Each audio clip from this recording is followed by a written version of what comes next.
Hola, hola. Qué gusto me da saludarlos. A todos una disculpa por la tardanza, tenía aquí un problemita con mi internet, pero ya estamos aquí. Ya estamos aquí este juevesito rico. Qué gusto saludarlos. Me voy a ir enlazando en Facebook, en lo que se conecta la demás gente, los demás residentes. Les recuerdo que en Facebook estamos en vivo totalmente a través de la página Yo soy médico 17, para que la compartan y la cual agradezco el que nos den su plataforma, su página, que nos la presten en este momentito para llegar a más y más personas.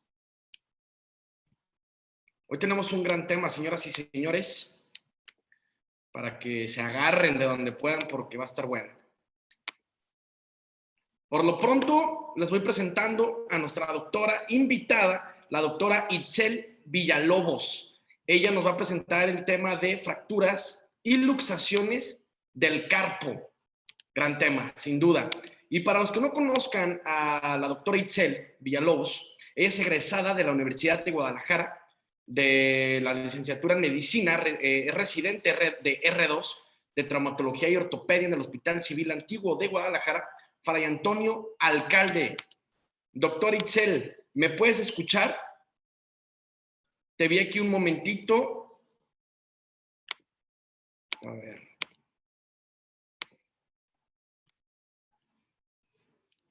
Doctor Itzel, ¿estás por ahí? Ya, sí, todo muy bien.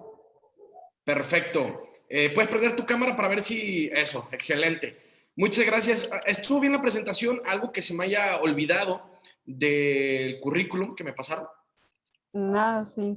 Efectivamente estamos ahí en el Civil Viejo de Guadalajara, a la orden como R2 todavía. Y pues nada más, queriendo aprender y ninguna manera mejor para aprender que tratar de enseñar un poco, ¿no?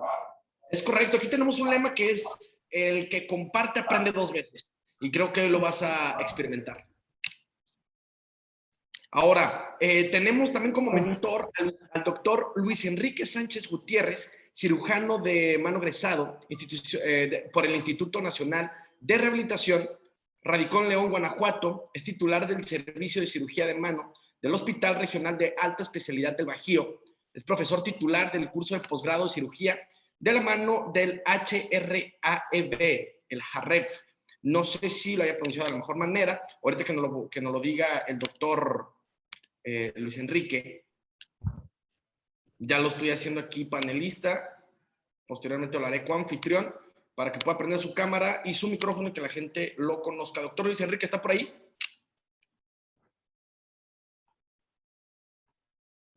Aquí estoy. Perfecto, doctor Luis Enrique. ¿Algo que se me haya olvidado decir de su currículum? No, ¿Algo que quiera añadir? No, todo muy bien. Perfecto. Bueno, ya estamos aquí. Los principales, la doctora Itzel, que es la expositora, el doctor Luis Enrique, quien va a fungir como mentor. Les voy a recordar la dinámica. La dinámica consiste en que Itzel tiene media hora, 30 minutitos exactos, para exponer su tema. Al terminar, Luis Enrique empezará a mentorear, a complementar la charla, a cuestionar a Itzel si es necesario, a dar tips, etcétera. Finalmente pasaremos con el mejor público que existe, que son ustedes, los residentes, quienes son los que terminan por enriquecer este programa. Sin su participación, pues obviamente no se enriquece igual. No le dejen toda la tarea a la doctora Itzel, también ustedes involúcrense con comentarios, con saludos, con cuestionamientos, sin duda. Eso terminará por enriquecer este programa, su programa La Voz del Residente y Jueves en Ortopedia y Traumatología. Entonces, sin más preámbulo, explicada la dinámica, vamos arrancando. Doctora Itzel, ¿tiene su presentación lista? Sí. Perfecto, pues vela compartiendo, por favor. Ya estamos en Facebook también. Un saludo a todos nuestros amigos de Facebook a través de la página Yo Soy Médico 17. Muchas gracias por acompañarnos y arrancamos. Arrancamos, doctor Itzel. Muchas gracias. Ok. Ok, se ve todo bien, ¿verdad? Sí, perfecto. Todo bien. Bueno, el tema pues es fracturas y luxaciones del carpo. Es un tema algo complejo, es un tema que no se estudia, o bueno, que es una frase que me gustó mucho, no se estudia tanto por su incidencia o por su alta incidencia, sino por la complejidad en el diagnóstico de estas patologías, ¿vale? Entonces, iniciamos platicando un poco de la anatomía del carpo. Tenemos que el carpo está sentado en dos fosas, la fosa del escafoides, la fosa del semilunar, estas en la parte más distal del radio,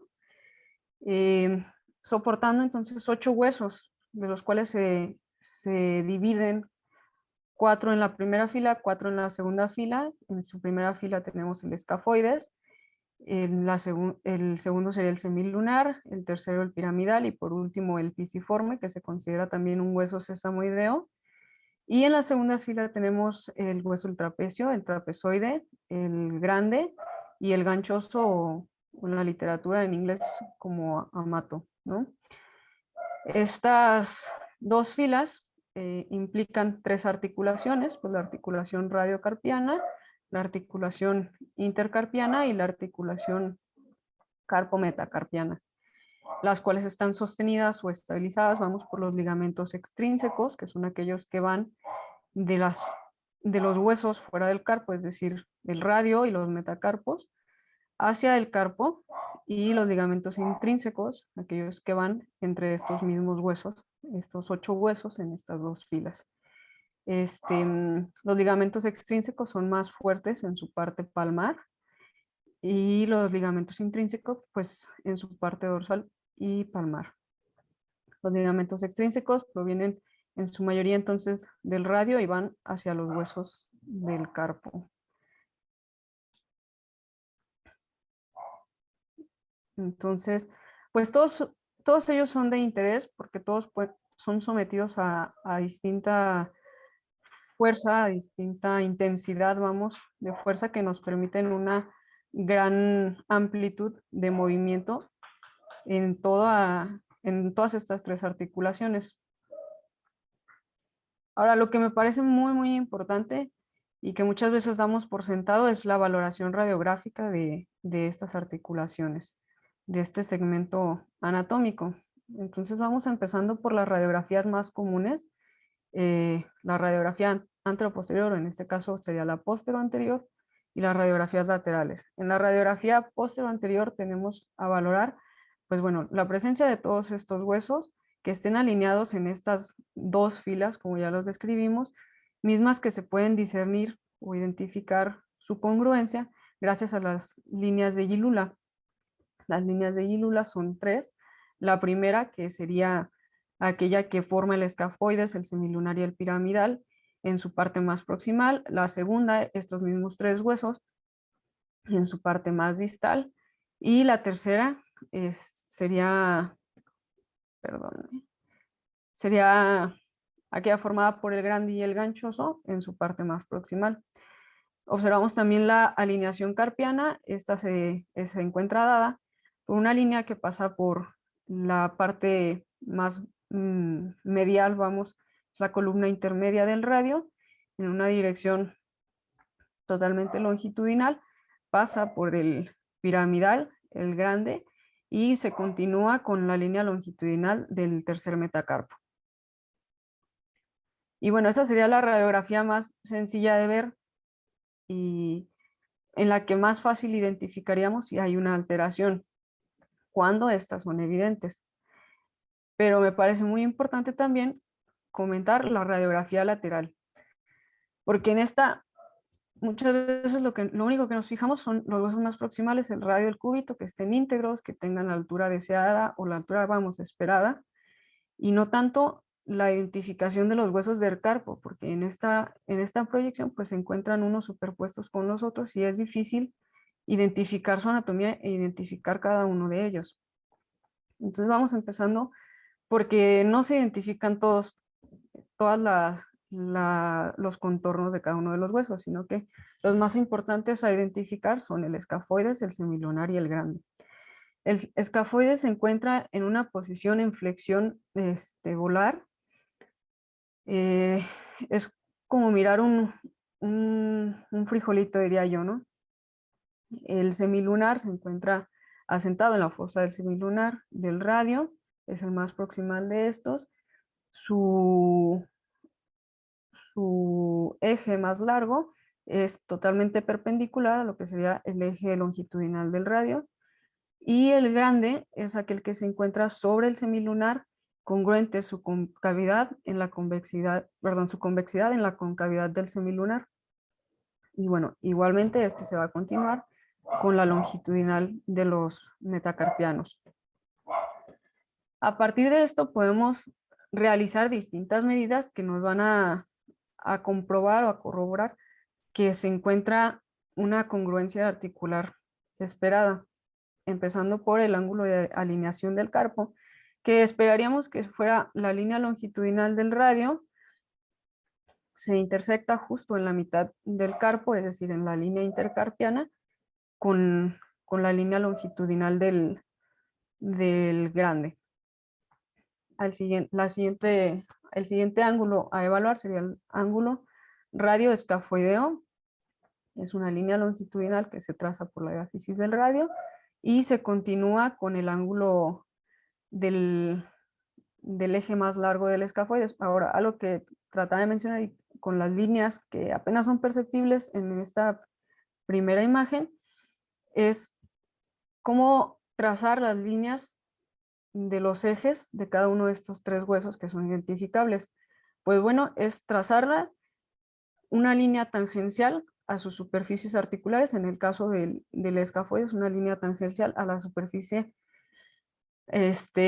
volar del escafoide, que sería una superficie libre. La línea tangencial para marcar el eje del escafoide es una línea tangencial a la parte más alta de cada esquina de la concavidad, y en el caso del grande pues una línea tangencial también a su superficie volar. Entonces, a partir de eso, como decíamos, trazamos un ángulo radio-escafoideo. Este ángulo por lo general es de 45 grados, dado que esperamos pues que la línea longitudinal del radio sea totalmente, hacia arriba, y el escafoides con su flexión volar pues nos daría estos 45 grados. La siguiente a evaluar sería el ángulo escafolunar. Esta misma línea del ángulo más largo del escafoides va a cruzar la línea perpendicular a aquella del eje más largo del semilunar en una angulación esperada de 30 a 60 grados. Y el ángulo capitolunar es igual, la línea perpendicular al eje mayor del semilunar va a cruzar a aquella del hueso grande, esperando una angulación de 15 grados o menos. Y por último, el ángulo luno radial, que igual esperaríamos que fuera de 15 grados o menos. Acá la representación esquemática con los valores esperados. Y bueno, ¿qué nos indica esto? Pues se evalúa la congruencia de la articulación y también la idoneidad anatómica de cada uno de estos tres huesos. Si un ángulo escafolunar está aumentado, nos indicaría una disociación del segmento intercalado hacia volar, y si está disminuido sería hacia dorsal. De acuerdo, el segmento intercalado se representa por la primera línea de huesos del carpo. El mecanismo de lesión más común de este tipo de patologías, pues es una hiperextensión de la muñeca con una desviación radial y cubital, lo que provoca una compresión axial de cualquiera de los huesos, sobre todo hablando del escafoides, que se cuenta como al menos un tercio o sea, este representa al menos un tercio de las fracturas de los huesos del carpo. En menor medida, pues un mecanismo como una contusión directa, un aplastamiento, etc. Y bueno, se da mucho, o al menos en mi caso yo lo he identificado más con este mecanismo, justamente el de aquellos ciclistas de montañas que van en una pendiente hacia abajo, caen hacia adelante y bueno, como todo ser humano, al querer detener la caída, pone las manos hacia el frente y, y se provoca una hiperextensión de la muñeca, ¿no? La valoración clínica. Los puntos clínicos a discernir o a identificar son los siguientes. En su parte volar, el tubérculo del escafoides, que se encuentra en la eminencia hipotenar, el tubérculo del ganchoso, el pisiforme, que se encuentran en la parte cubital de la parte más proximal de la mano. Y del lado derecho tenemos la imagen de la mano en su cara dorsal. El punto más importante a identificar, o al menos en las fracturas de escafoides, sería la base del primer metacarpo y la tabaquera anatómica, aquella que se encuentra entre los extensores y el aductor del pulgar. También la estiloides radial, el tubérculo de Lister, aquel para identificar un poco hacia distal, un punto doloroso correspondiente al semilunar, y bueno, más que la articulación metacarpofalángica sería la articulación carpo-metacarpiana del tercer dedo. Y bien, cabe resaltar que no hay signo clínico que sea suficientemente específico, suficientemente sensible para identificar una fractura del carpo. Los signos clínicos son como cualquier otra fractura: el edema, el dolor y en ocasiones la equimosis. Pero en realidad no hay un signo clínico que uno pueda decir, si yo toco aquí es porque está fracturado esto. Si acaso aquel que más identifica una fractura y que, bueno, además es, digamos, el hueso más accesible y que más se fractura, pues es la tabaquera anatómica para identificar las fracturas del escafoides. Y bueno, algunas otras maniobras para identificar una fractura, sobre todo de escafoides, es la prueba de Watson.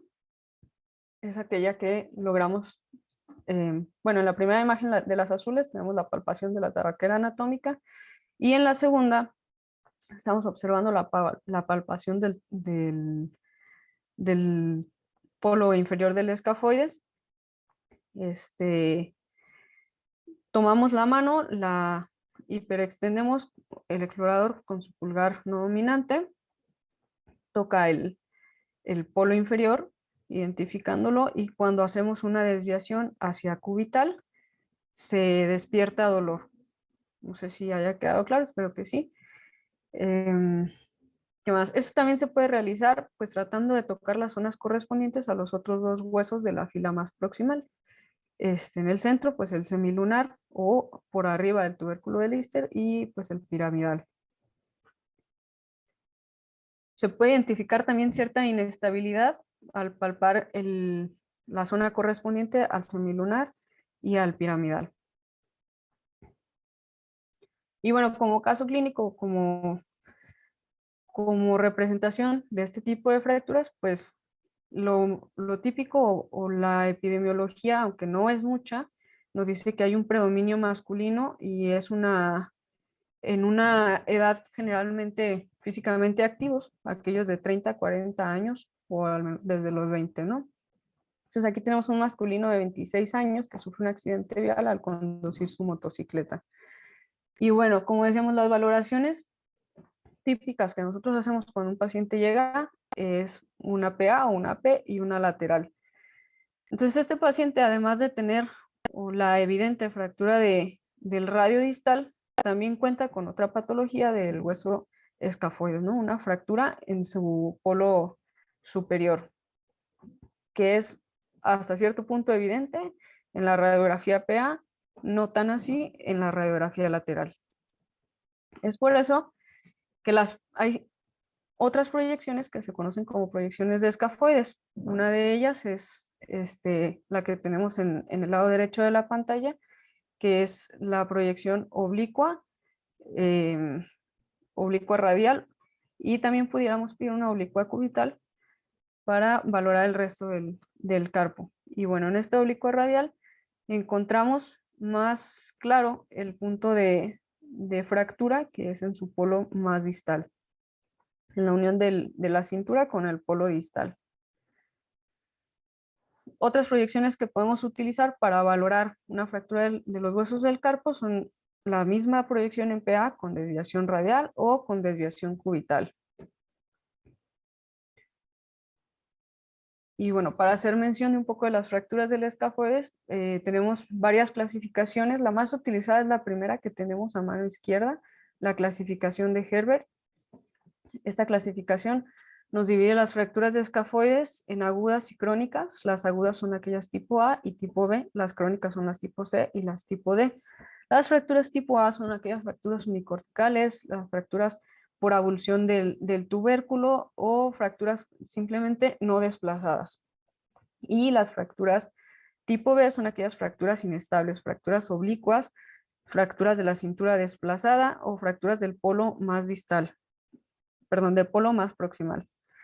¿Qué importancia tienen ciertos huesos del carpo? ¿O por qué la importancia de comentar este tema? Los huesos del carpo tienen casi todas sus caras son articulares.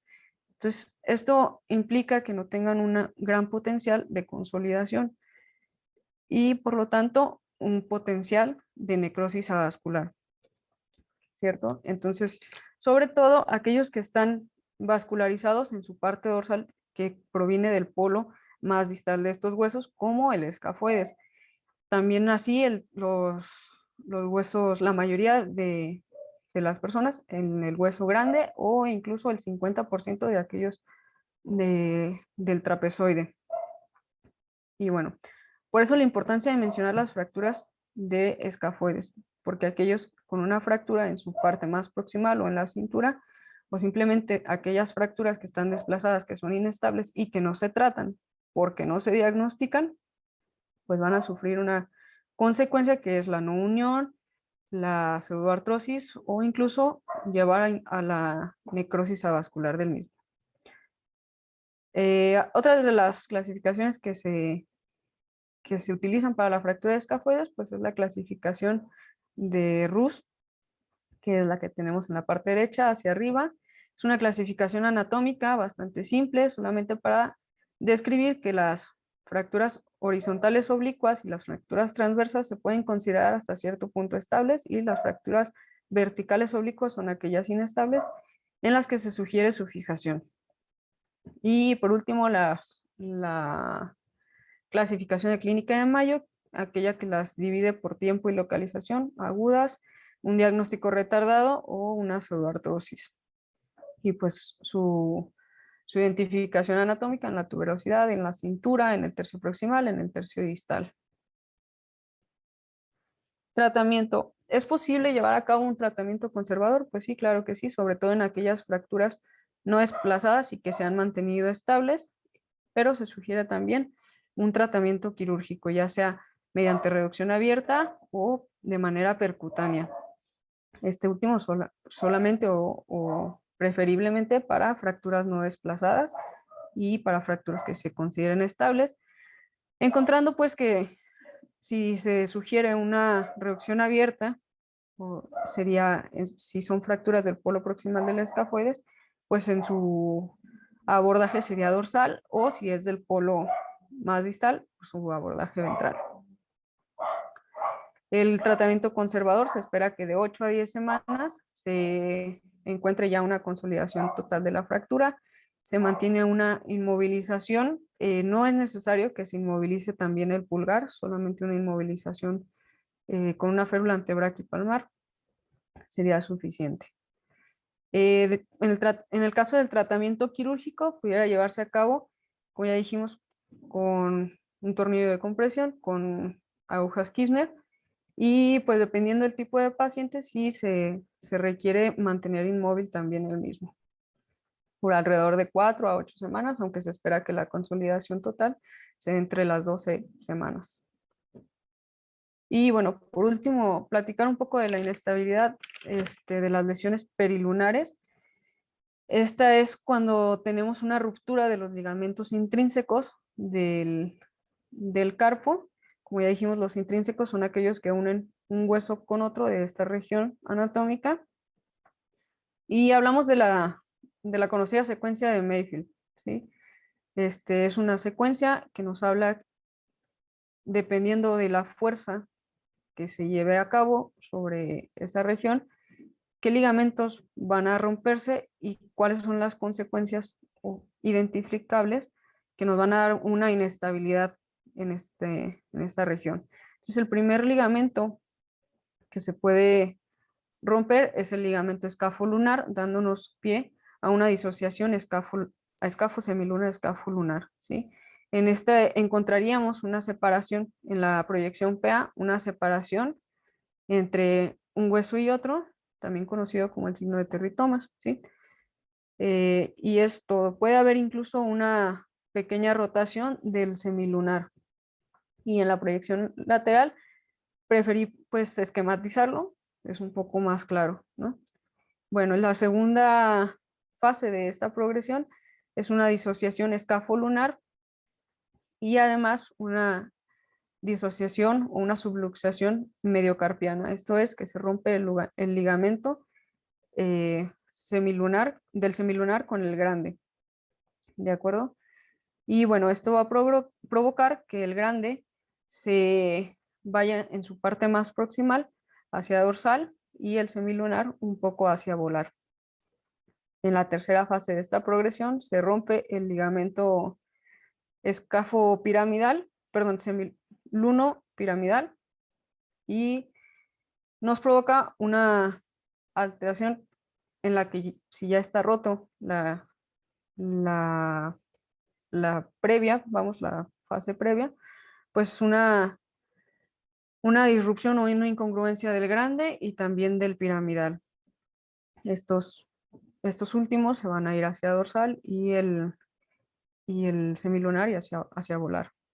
Y por último la fase 4, que es una luxación total del hueso semilunar, el cual esto se da por una ruptura del ligamento radio semilunar y va a provocar una luxación hacia volar de este hueso carpiano. Y bueno, eso sería todo. Es solamente como tocar algunos puntos que parecen importantes y sobre todo la identificación de los huesos en la radiografía, que muchas veces podemos decir, se puede ver un poco raro, pero no me convence o no veo una lesión ósea. Las lesiones óseas pueden no ser identificadas desde un primer momento, incluso puede uno tardar hasta 6 semanas y para eso hay otro tipo de estudios que podemos utilizar, como es la TAC, en la que, bueno, ya habrá otras mediciones que hacer, pero incluso no hay un estudio 100% específico para el diagnóstico de estas lesiones, ni en su fase aguda ni en su fase más tardía. Perfecto.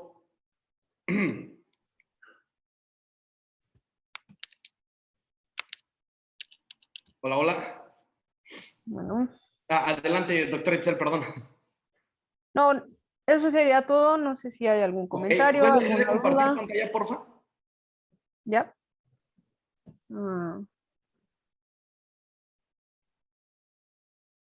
Bueno, la voy felicitando, muy gran exposición. Hay felicitaciones aquí en el Zoom por parte de Gustavo Herrera, quien pone muy interesante su presentación. Felicidades, doctora Itzel Villalobos. También en Facebook hay varias felicitaciones hacia su presentación, señal que levantó interés. Hay un par de preguntas, pero primero me quiero ir con nuestro doctor mentor. ¿Estás por ahí, doctor Luis? Sí, claro, aquí estoy. Adelante. ¿Te ayudo a dejar de compartir pantalla, Itzel? Sí, por favor. Listo, ya estamos aquí los tres en el panel para vernos los tres. Doctor Luis Enrique, adelante con sus comentarios. Muy bien, claro. Felicidades, Itzel. Te dejaron un tema un poquito complejo y muy extenso como para media hora. Qué bueno que lo resumiste en esto, pero probablemente pudo haber otra forma de cómo lo llevaras.